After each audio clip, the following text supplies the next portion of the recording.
चंद्रयान 3 की तरफ से आई बड़ी खुशखबरी, अब चंदा मामा दूर के नहीं रह गए बल्कि पास आ गए। चंद्रयान 3 ने सफलतापूर्वक अपनी पहली परीक्षा को पास कर लिया है। अभी वो पृथ्वी के ऑर्बिट में है। अब चंद्रयान 40 दिन के सफर के स्टेज से गुजरने के बाद चांद पर पहुंचेगा। आज का वीडियो हम आपको चंद्रयान की एग्जैक्ट लोकेशन के बारे में जानकारी देने जा रहे हैं, तो बने रहिए वीडियो के अंत।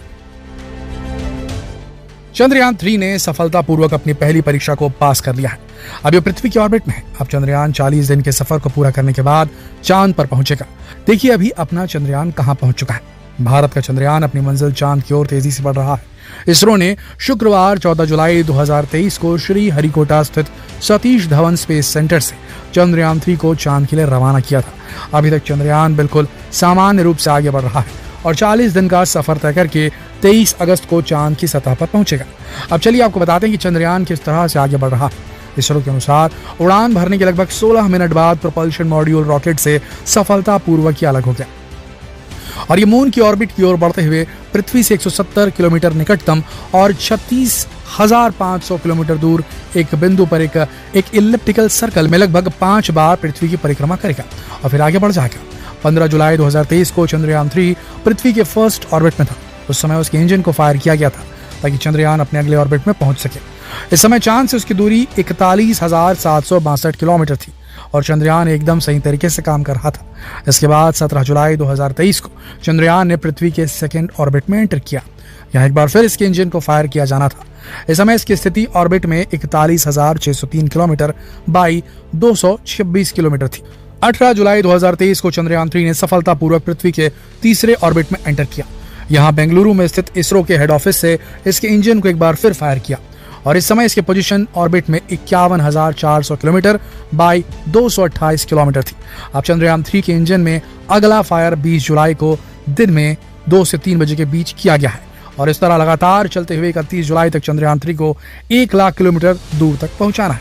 फिलहाल इसरो ने इस बात का खुलासा नहीं किया है कि इसके लिए कितनी देर तक इंजन ऑन किया जाएगा, लेकिन जल्द ही ये बात सबके सामने आ जाएगी। इसके बाद चंद्रयान 3 को लूनर ट्रांसफर ट्रेजेक्टरी यानी लंबी दूरी वाले ऑर्बिट में धकेला जाएगा। इस ऑर्बिट में वो 5 दिन ट्रैवल करेगा। 5-6 अगस्त को चंद्रयान 3 चांद की कक्षा में चांद के ऑर्बिट में प्रवेश करेगा। इसके बाद चंद्रयान 3 के प्रोपल्शन सिस्टम को चालू किया जाएगा। उसे चंद्रमा की कक्षा की ओर धकेला जाएगा, यानी चंद्रमा की 100 बाई 100 किलोमीटर की कक्षा में डाला जाएगा। 17 अगस्त को प्रोपल्शन सिस्टम लैंडर रोवर से अलग हो जाएगा। मॉड्यूल के अलग होने के बाद लैंडर और रोवर को चंद्रमा की 100 बाई 30 किलोमीटर की कक्षा में लाया जाएगा। 100 बाई 30 किलोमीटर की मून ऑर्बिट में लाने के लिए चंद्रयान 3 की डी बूस्टिंग करनी होगी, यानी उसकी गति कम करनी होगी। इसके लिए चंद्रयान 3 जिस दिशा में जा रहा है उसकी दिशा विपरीत करनी होती है। यह काम 23 अगस्त को होगा। यह काम इसरो वैज्ञानिकों के लिए काफी कठिन होने वाला है। यहीं से शुरू होगी लैंडिंग की प्रोसेस और इसके आगे की पूरी प्रोसेस लैंडर को खुद ही करनी होगी कि यहाँ ग्राउंड स्टेशन से उसका सीधा संपर्क नहीं रहेगा। वैसे अपने इस पूरे सफर को चंद्रयान 3 ने सफलतापूर्वक पूरा किया है। चंद्रयान बिल्कुल प्लानिंग के अनुसार ही अपनी मंजिल की तरफ जा रहा है। ये अब कुछ इसी तरह तब तक चलेगा जब तक चंद्रयान 3 चांद की सतह से 100 किलोमीटर ऊपर न पहुंच जाए। इसके बाद चंद्रयान 3 को चांद के दक्षिण ध्रुव पर उतारने की कोशिश की जाएगी।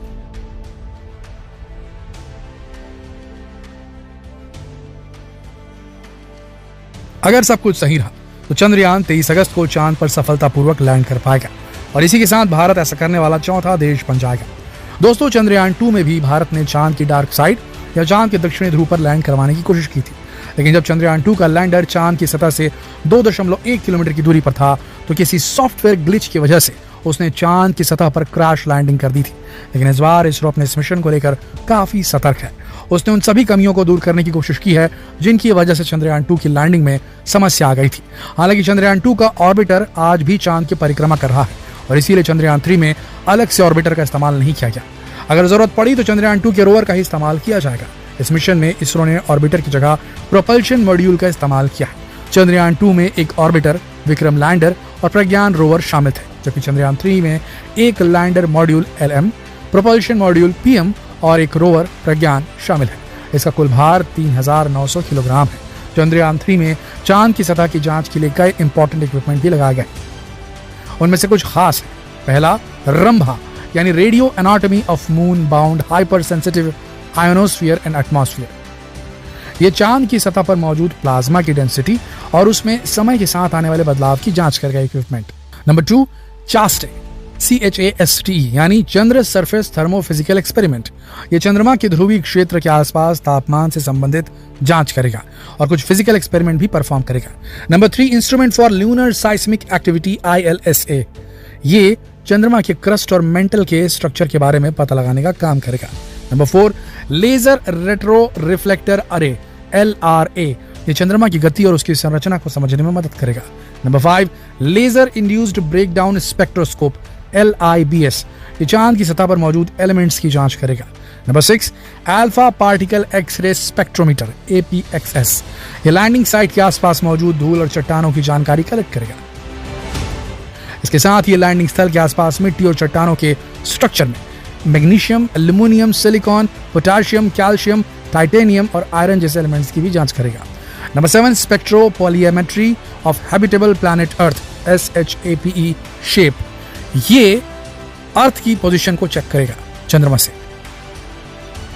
इसके अलावा चंद्रयान 3 में और भी कई फैसिलिटीज जोड़ी गई हैं। चंद्रयान 2 की तुलना में चंद्रयान 3 के लैंडर में खतरे का पता लगाने और बचाव करने वाले कैमरे ज्यादा लगाए गए हैं। चंद्रयान 2 केवल एक ही ऐसे कैमरे से लैस था। चंद्रयान 3 के कैमरे इसकी तुलना में अधिक मजबूत होने के लिए डिजाइन किए गए हैं। लैंडर के पैरों को मजबूती देने के लिए चंद्रयान 3 पर lander leg mechanism performance test भी किया गया ताकि लैंडिंग के समय लैंडर को कोई परेशानी ना हो।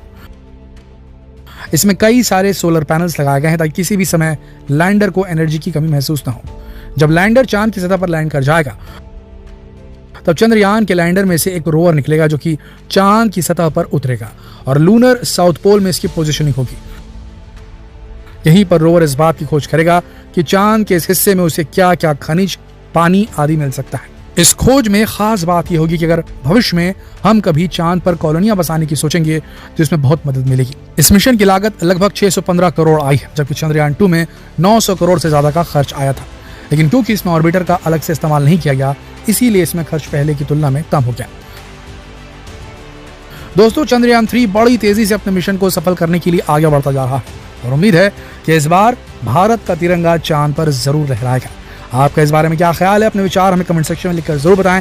जितना हो सके इस वीडियो को शेयर करें फेसबुक पर, व्हाट्सएप पर, यूट्यूब पर। जल्द मिलते हैं आपसे अगली वीडियो में। तब तक के लिए आप सबका इस वीडियो के अंत तक बने रहने के लिए दिल से धन्यवाद।